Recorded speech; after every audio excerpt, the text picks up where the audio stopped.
Welcome back to Southern Ghost Stories. I'm Allen Sircy, the American historian. Glad you guys are here today. So in this episode, from the vault, I told you guys, found an old hard drive that had a bunch of the old episodes that aren't really available anymore. So this is an early episode about one of the most haunted places in Savannah. Every place is really haunted in Savannah, but this one has a crazy story. And if you do the ghost tours, if you're down there in Savannah, 432 Abercorn has this crazy lore and legend. And it's said to be just really creepy. People have gotten sick standing in front of the house. It's that place, you know. Every town has that one building where just things, people get sick in front of the building and they get eerie. They see things in the window, weird things like that. But anyway, before we get into the episode, check out my book, Southern Ghost Stories, Savannah. I wrote about all the wild hauntings in Savannah. It's available on Amazon and Kindle and KDP and all that good stuff. So anyway, without further ado, here's the old episode from the flashbacks with my beautiful co-host, Chelsea, from back in the day, 2018, 2019, whenever it was. So hope you guys enjoy this one, Southern Ghost Stories. From the vault. Here you go, 432 Abercorn.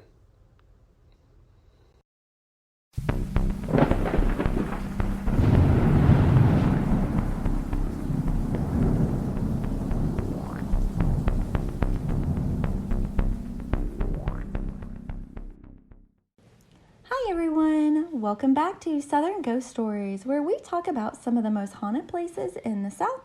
I'm your host Chelsea, along with Alan. Hello.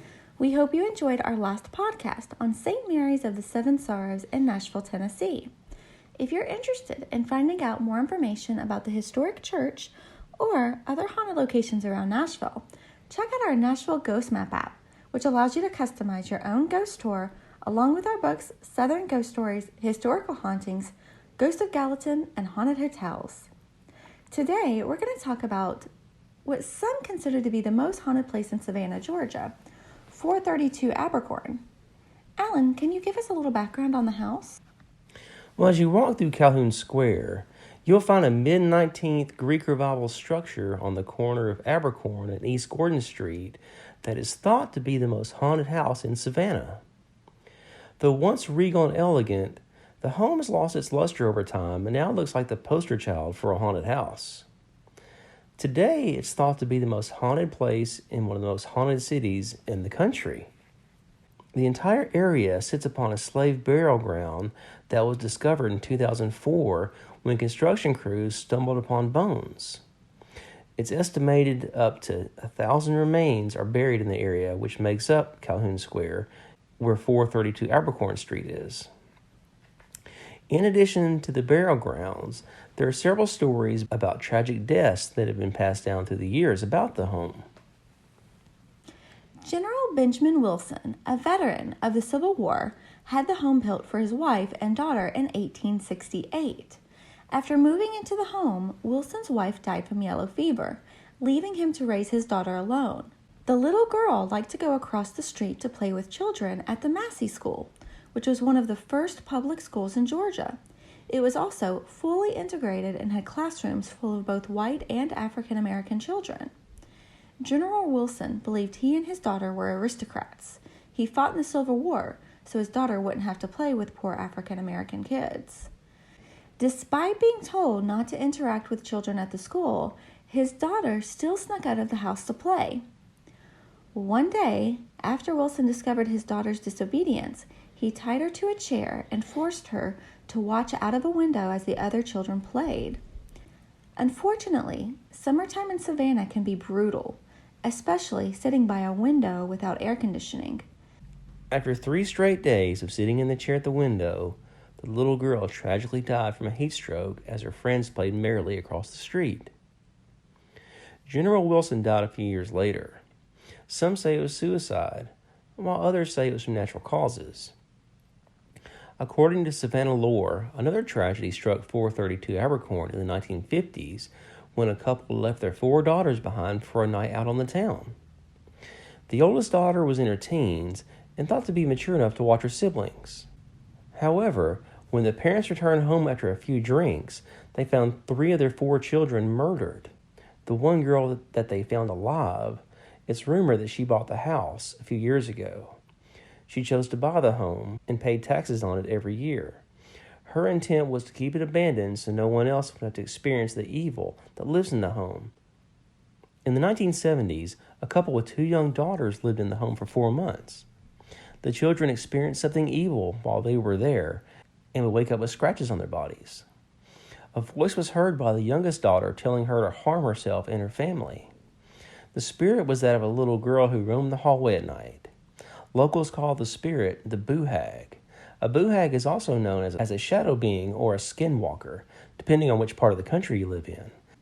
These beings are malevolent spirits, and many people from the Low Country don't consider them to be ghosts with connections to a living person at all. They come from a bad or negative energy. With all the death from the Civil War and yellow fever outbreaks, combined with a horrible period of slavery in Savannah, there is an extensive amount of evil for the boo hag to feed off of.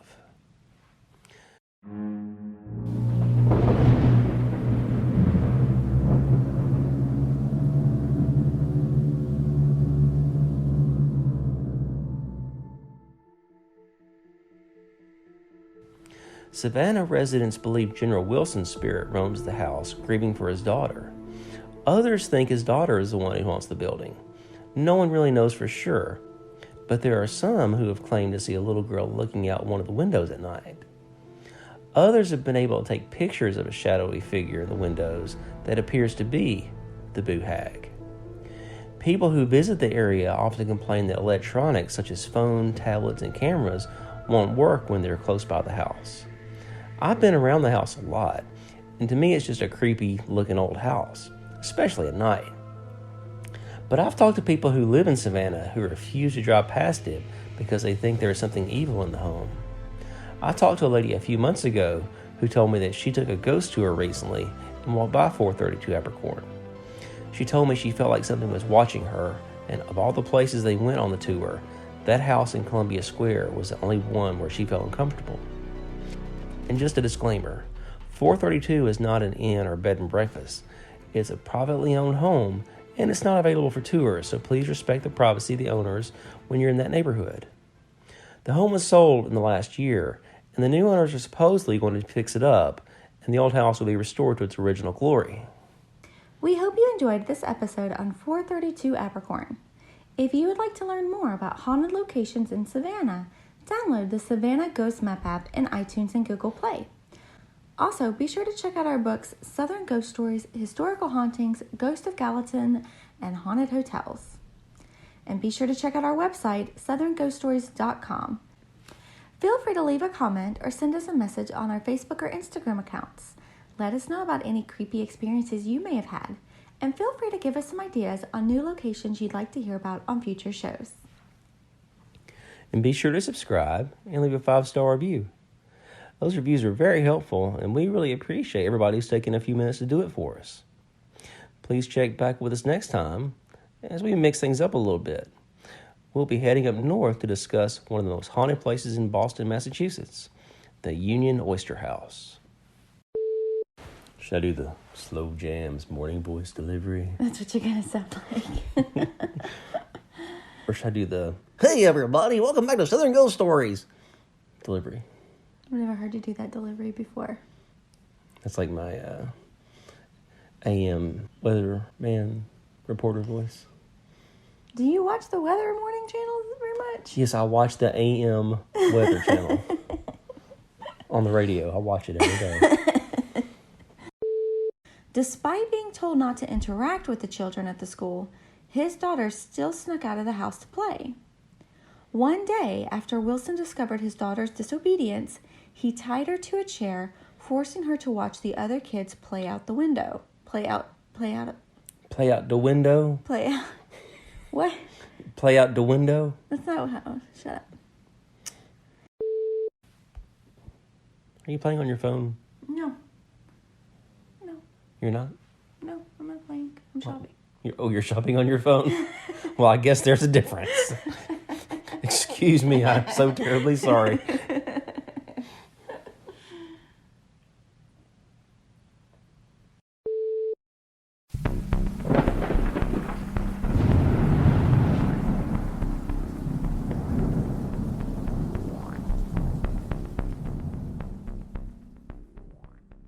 Monster City Madhouse, a year-round online store full of Halloween and classic horror shirts with an emphasis on the vintage look. Use code SAVE10 for 10% off your order. MonsterCityMadhouse.com. Free shipping and financing's available. If you love ghosts, cryptids, UFOs, and everything that goes bump in the night, then mark your calendars for the West Kentucky Paranormal Expo, happening September 26 in Mayfield, Kentucky at the Mayfield Graves County Fairgrounds. This incredible one-day event brings together some of the biggest names in the paranormal community, including Aaron G. Thompson from Netflix's 28 Days Haunted, Jimmy and Jeffrey from Outlaw Paranormal, The Wind of Rose, Josh Morris, Michael Huntington, Rachel Ravensville, and many, many more special guests and speakers. Your admission is just $15, and that gets you an all-day come-and-go wristband so you can explore at your own pace. Browse more than 35 vendors, enjoy delicious food trucks, attend speaker presentations and panels, meet investigators, hear incredible stories, and dive into the worlds of hauntings, cryptids, UFOs, and the unexplained. Whether you're a seasoned ghost hunter or just curious about the mysteries that surround us, there's something for everyone at the West Kentucky Paranormal Expo. Tickets are on sale now. For more information, visit West Kentucky Paranormal Expo on Facebook and get ready for one of the most exciting paranormal events of the year. We'll see you in Mayfield on September 26th.